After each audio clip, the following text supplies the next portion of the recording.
বন অধিদপ্তরের ১,৫০০ কোটি টাকার সুফল প্রকল্পে দুর্নীতির খোঁজ শুরু করেছে দুর্নীতি দমন কমিশন দুদক। অভিযুক্তের তালিকায় প্রধান বন সংরক্ষক কর্মকর্তা আমির হোসাইন চৌধুরী।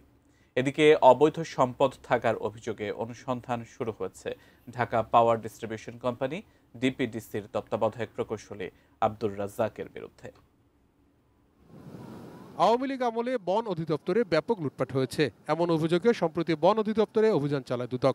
বিশেষ করে টেকসই বন ও জীবিকা শীর্ষক সুফল প্রকল্পে ব্যাপক দুর্নীতি হয়েছে বলে অভিযোগ আছে। এই প্রকল্পে বরাদ্দ ছিল ১,৫০০ কোটি টাকা। বন অধিদপ্তরে অভিযান শেষে দুদকের প্রতিবেদনে উঠে আসে এই প্রকল্পে দুর্নীতির নানা তথ্য।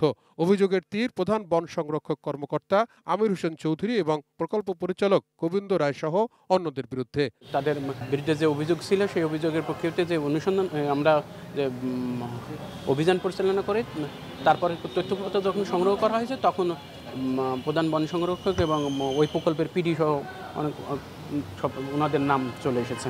অ্যান্টিব্যাকটেরিয়াল অ্যাডিটিভ যুক্ত সেরা ওয়াটার ট্যাঙ্ক বিশুদ্ধ পানিতে ব্যাকটেরিয়া জন্মাতে দেয় না।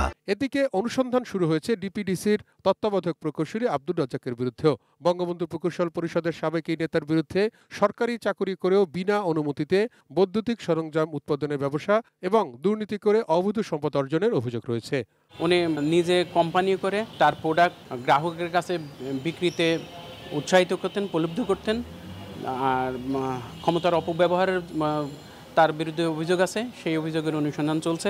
অনুসন্ধান প্রতিবেদন পাওয়ার পরে অনুসন্ধান প্রতিবেদনের প্রেক্ষিতে হয়তো কমিশন যে সিদ্ধান্ত নেন। ঋণের নামে অর্থ আত্মসাতের অভিযোগে অগ্রণী ব্যাংকের সাবেক এমডি সৈয়দ আব্দুল হামিদ সহ ব্যাংকটির সাবেক এবং বর্তমান ১৬ কর্মকর্তাকে আগামী ১২ ও ১৩ আগস্ট তলব করেছে দুদক। তাহিদ সৌরভ, এটিএন নিউজ, ঢাকা।